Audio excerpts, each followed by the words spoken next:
So with that, let me turn to tonight's speaker.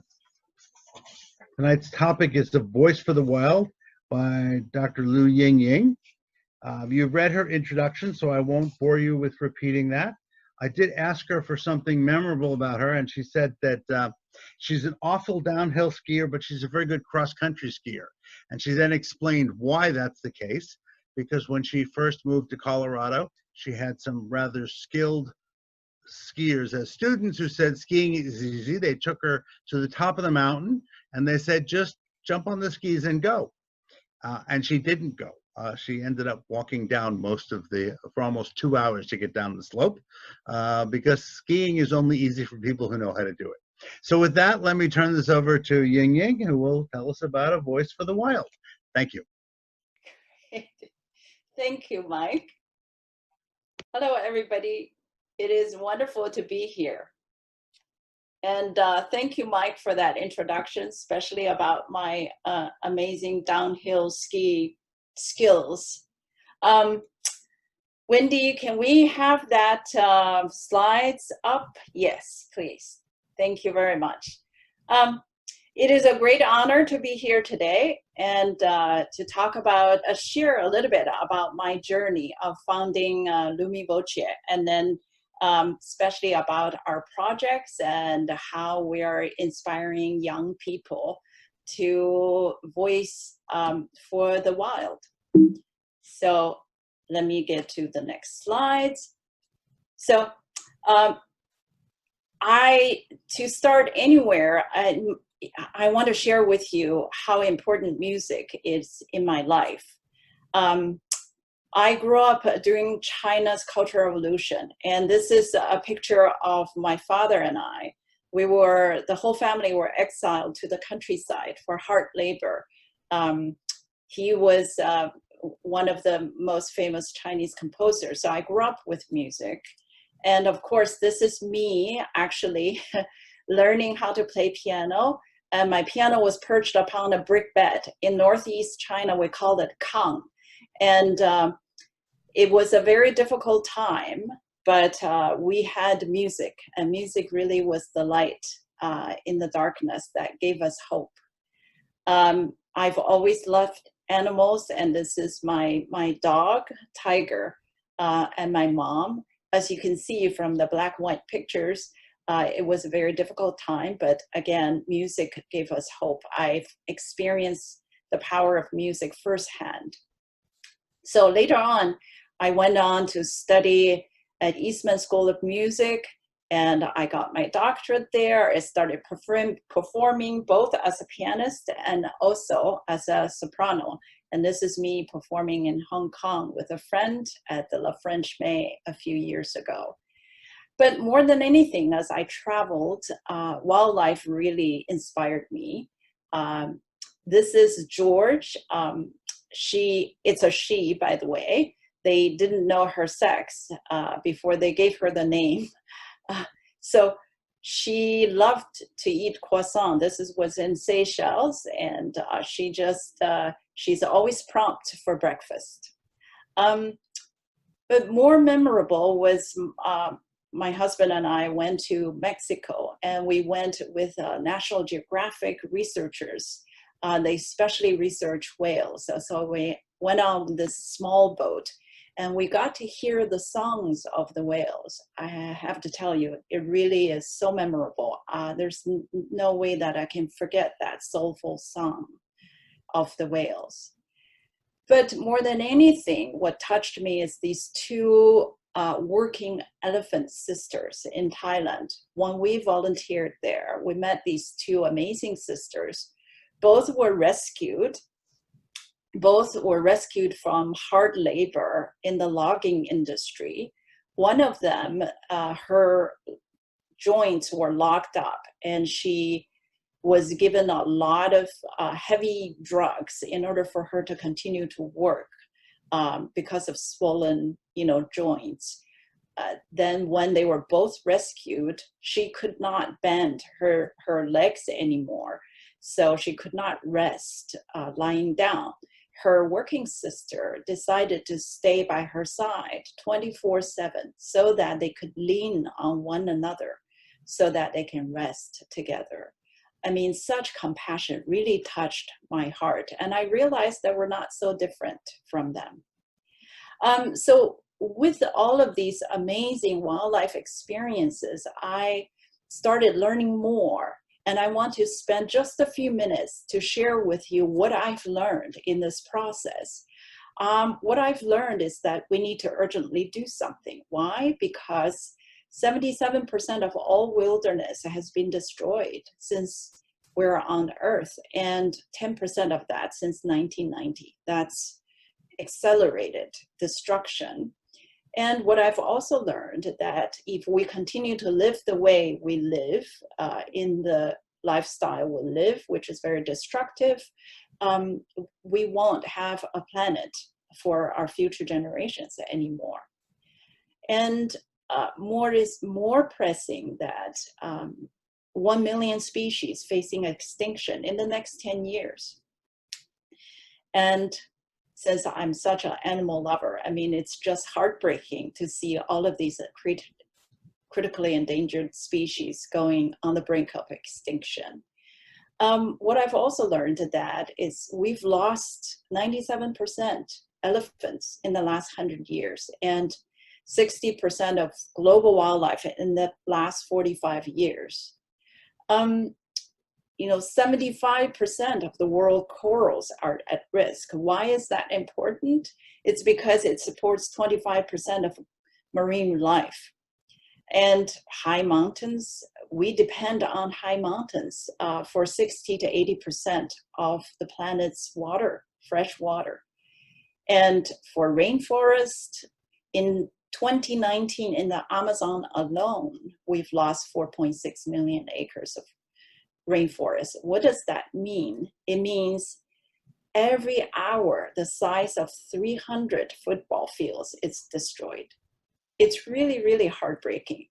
And I've also learned that there are many, many people who are fighting this fight, trying to save wildlife. There are main 4 pillars of international fight against wildlife crime. There's the official, there's security, there's scientific, and there's saving survivors. But I also feel like that's not enough because we need a 5th pillar, which is reduced demand. And you may say that why Hong Kong? Hong Kong is such a small city, but Hong Kong plays a very key role in the global species extinction crisis because it is both a hub and a major market. The numbers are pretty staggering. And in the last 4 years, not the last, but from 2013 to 2017, pangolin scales, illegal ivory, rhino horns through Hong Kong. I mean, the ones that we know, it's resulted in the death of 96,000 pangolins, 3,000 elephants, and 15 rhinos. So I felt I must do something. So I've decided to found a voice for the wild, LumiVoce, a voice for the wild. Lumi means to illuminate. Voce is to give it voice. Our strategy is pretty simple, actually, and I'll explain a little bit why I've chosen those strategies. It is, we want to use music, and now you already know why music, a little bit, how important music it is for me, and then also stories, and to really use those and engage through music stories in education. What we mainly want to focus is next generations and also influence the influencers. So you probably say, why music? A lot of people ask, what does music have anything to do with conservation? Well, music, I think there's magic power in music. And let me show you just a tiny little bit short TED Talk about the effects of music on our brain.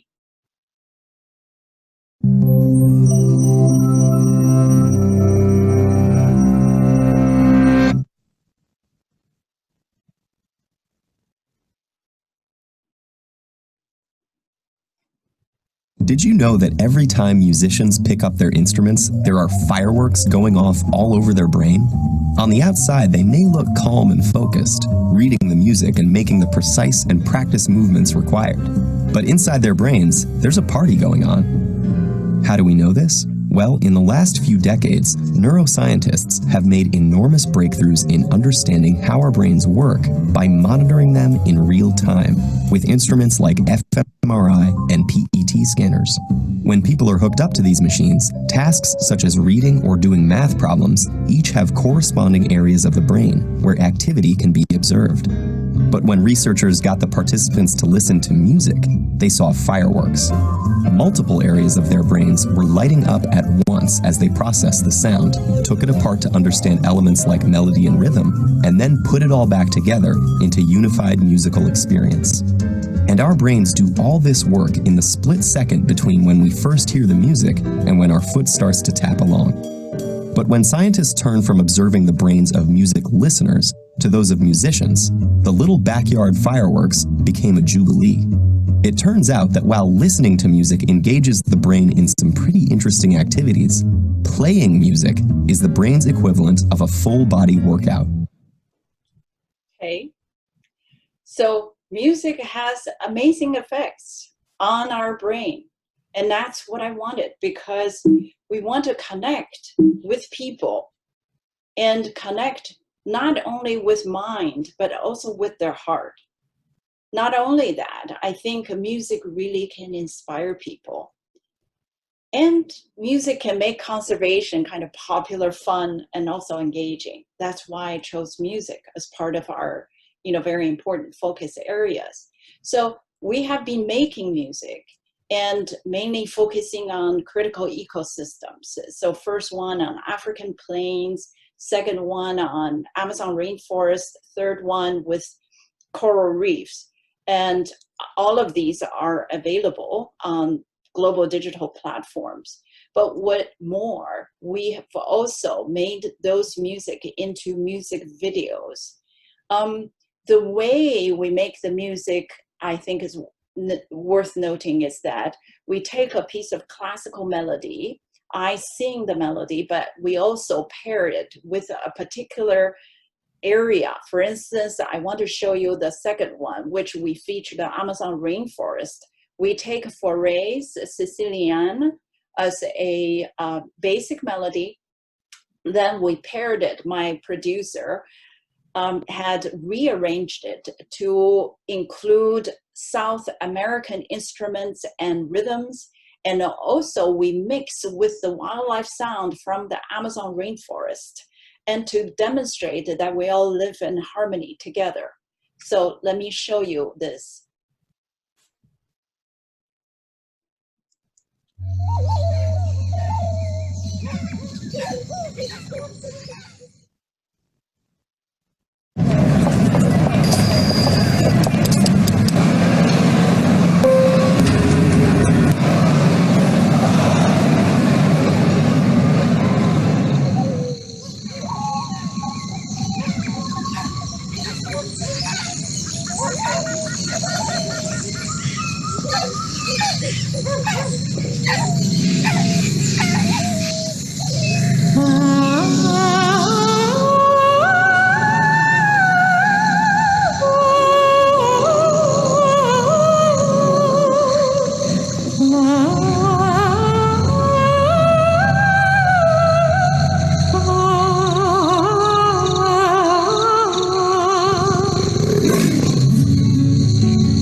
So that was the second music video that we made, and I wanted you to see the end credit because it took a lot of people to make that video.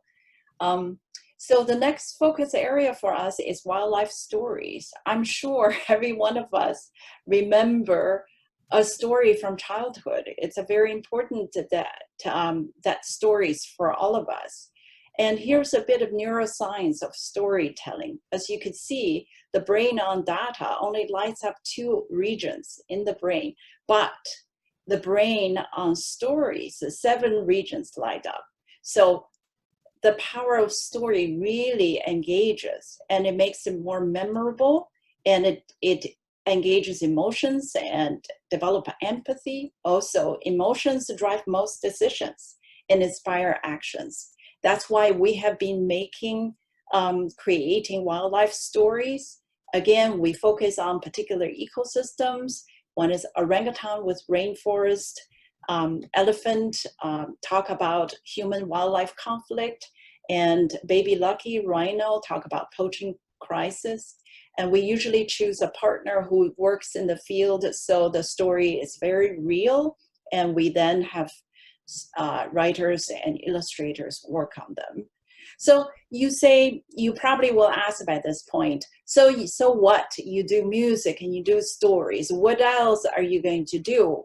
In fact, what we do is we put them all together, and we do what is called Voices for the Planet challenge for young people to create their own art, to inspire them, and so that they will take action. So this year we had Voices for the Planet, and we had 5 categories for children to enter. We had really an amazing, I want to show you this particular video by Gloria Hui, who has mixed all 3 of our music videos together. And whatever she did, technically, I'm not a tech person, but what she did was simply amazing. So I want you to see it first.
I have to tell you, I was so inspired by Gloria.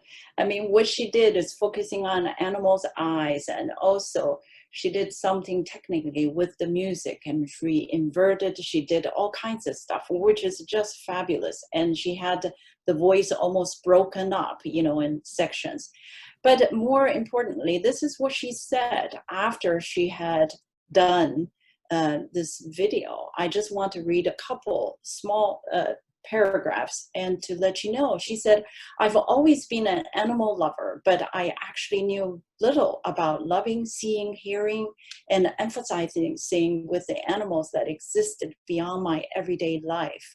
Hearing sounds from species I've never even heard of, seeing the looks on their faces over and over again in making the video, and recognizing that each and every one of them would not have a voice unless we spoke up for them."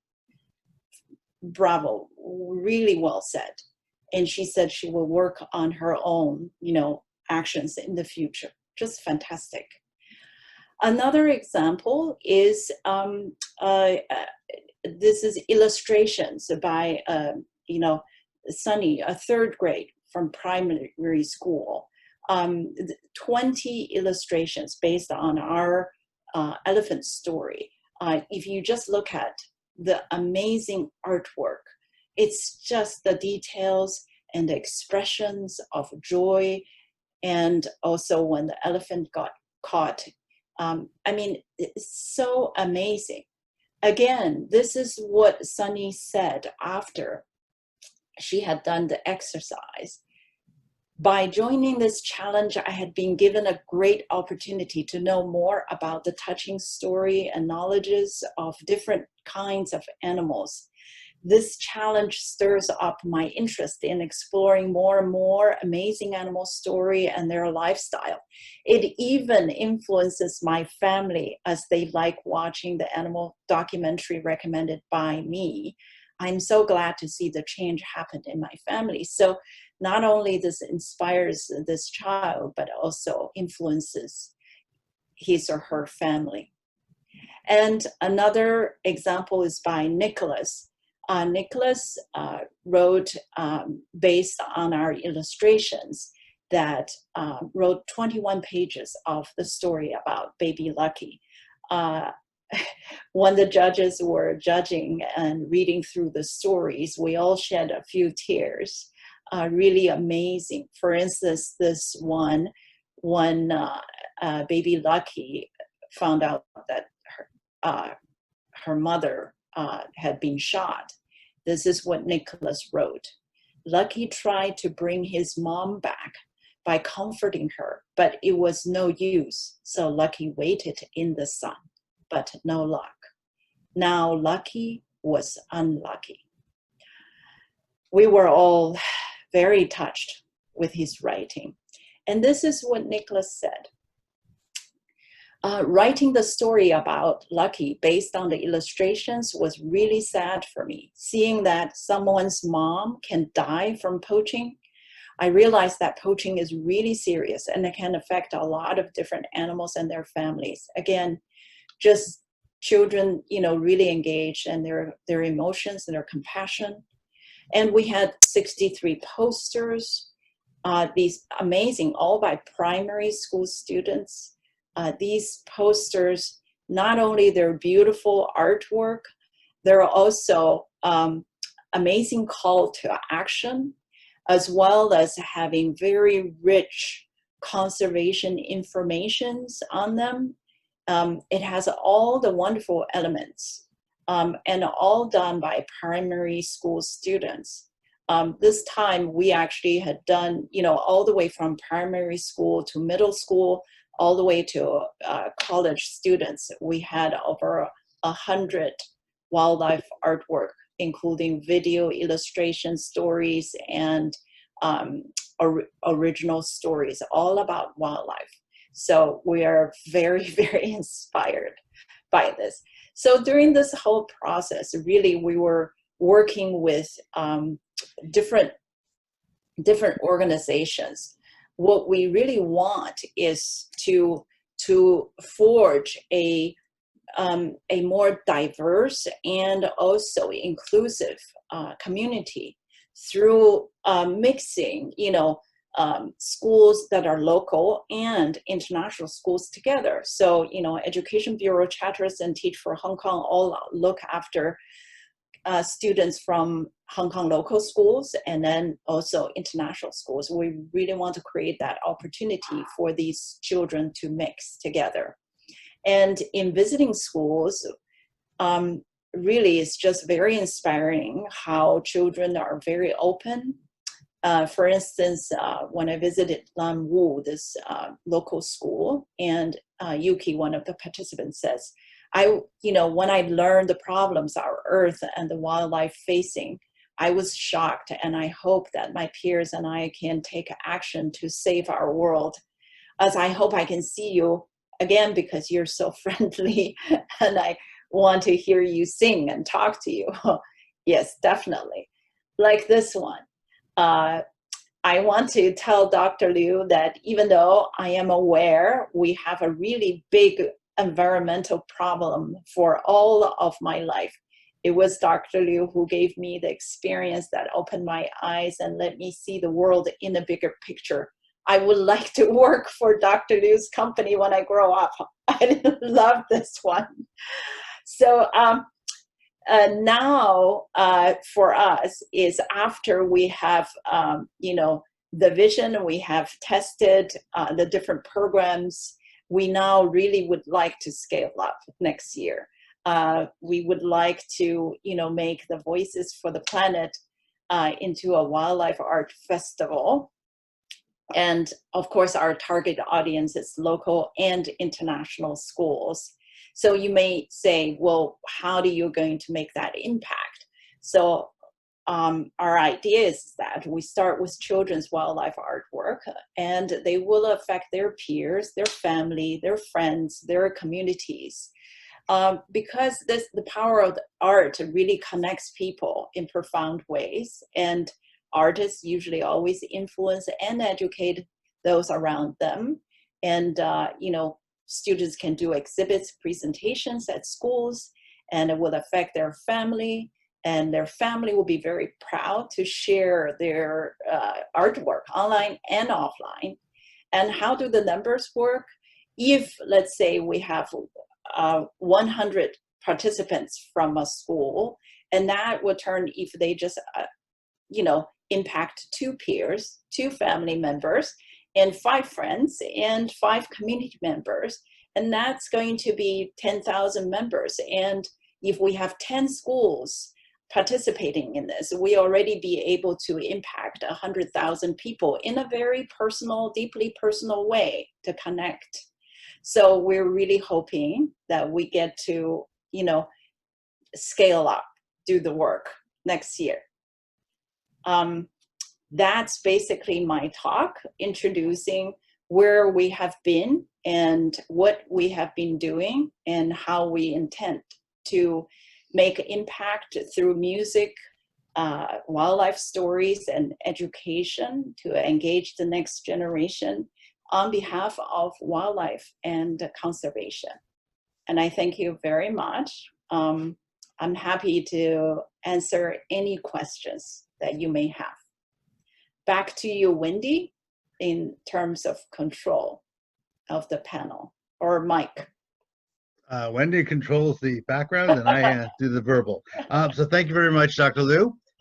So for anybody who wants to ask a question, either type it into the Q&A where we don't have any questions now, or raise your hand and then we can let you ask a live question. Right now we don't have anyone. So we'll give it a minute to see if people have questions they want to ask. Okay. Okay, here we go.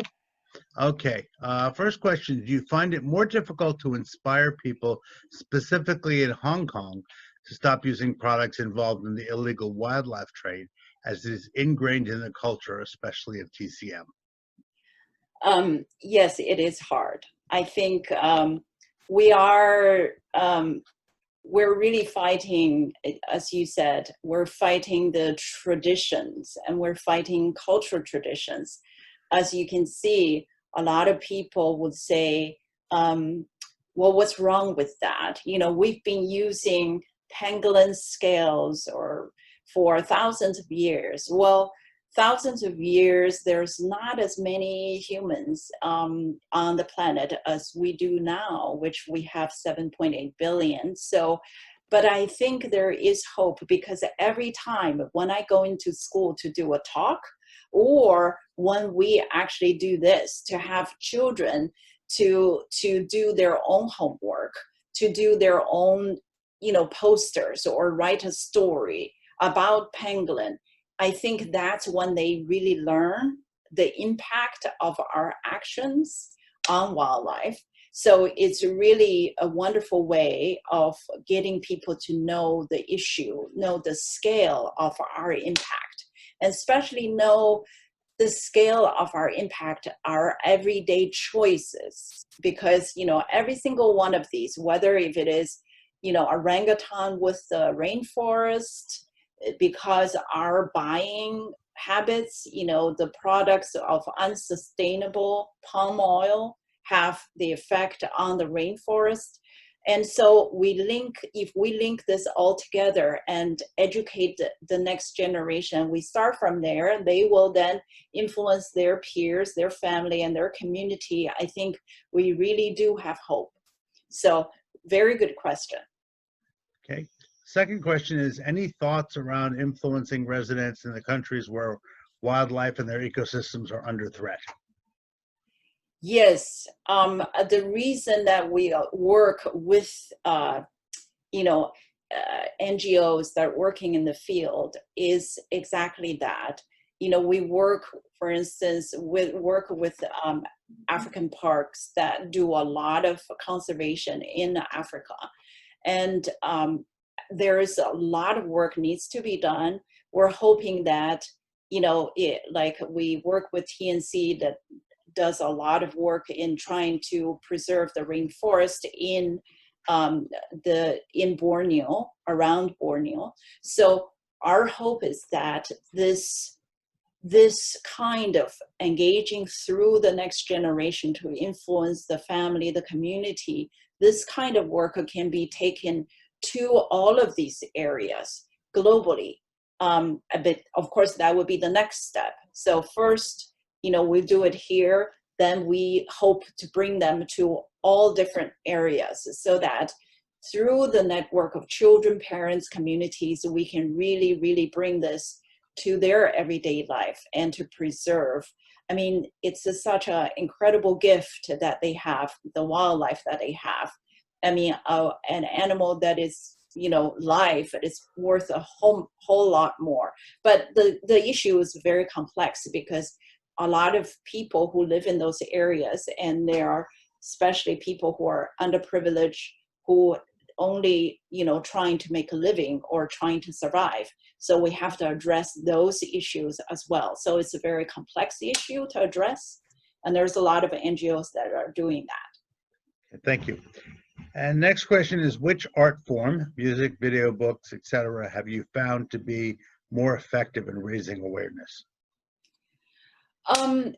That's a very good question. I think all of them have, you know, so far we've touched upon several areas, right? We have the music. I think music is very important, but same as visual both in terms of video and both in terms of drawings or illustrations, and then writing.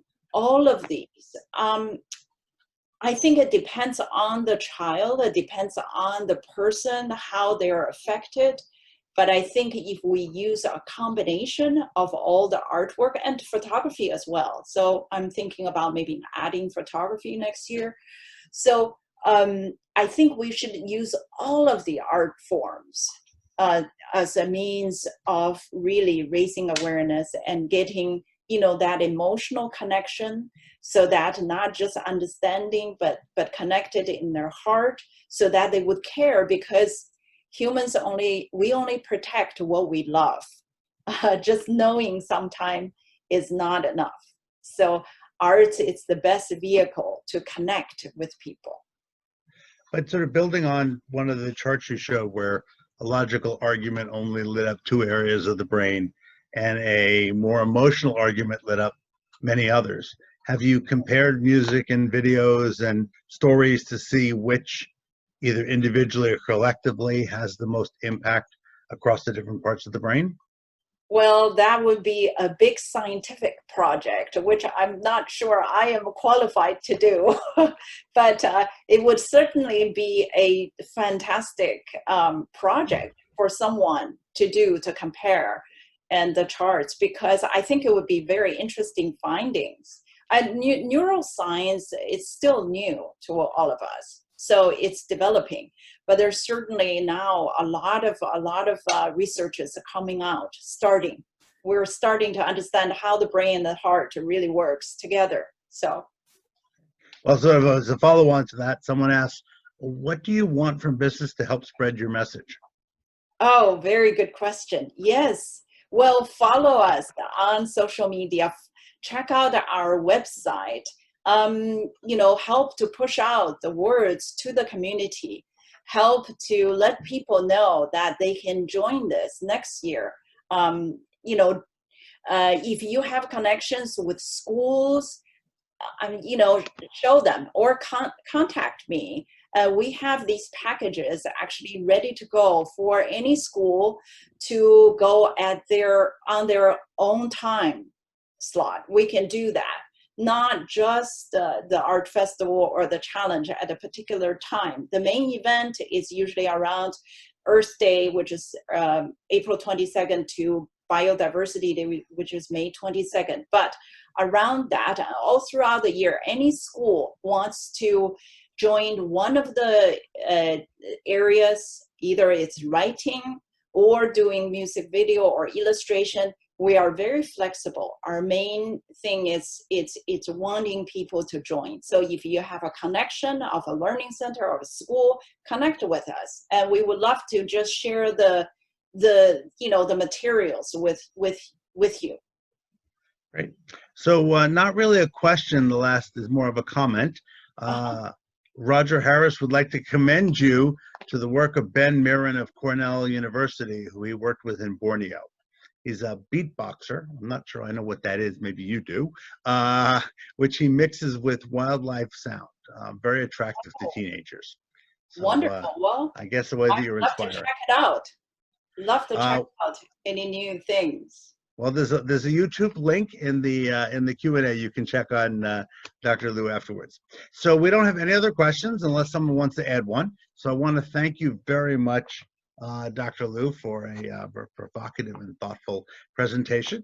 And as is our tradition, we give each of our speakers a book. So we virtually are going to pass the book to you so that you can enjoy In the Shadow of Man by James Goodall. Oh, wonderful. Okay. She's my hero. Wow. Okay. That's fantastic. Wonderful. Okay. Well, thank you very much. So much. And if you have additional questions, Dr. Lewis said she'll stay on for a few more minutes. So we're going to end the video. But if you want to type a question in the Q&A, she's available for a few more minutes to go there. Thank you, everybody, and hope to see you next Monday for our next presentation. Good night.